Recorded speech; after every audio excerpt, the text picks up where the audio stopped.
दिवस होता चंपाषष्ठी.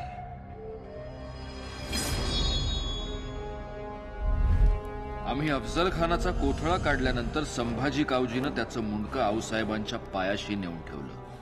अफजल्या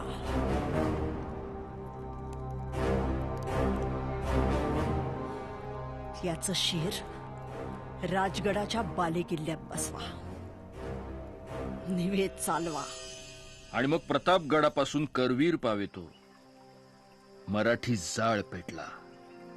आणि मराठ्यांच्या जाळात गनिम टिकत नाही, बरोबर ना आबासाहेब? लाख बोललात शंभूबाळ. आणि मग हे मराठी वादळ निघालं थेट विजापूरच्या रोखानं.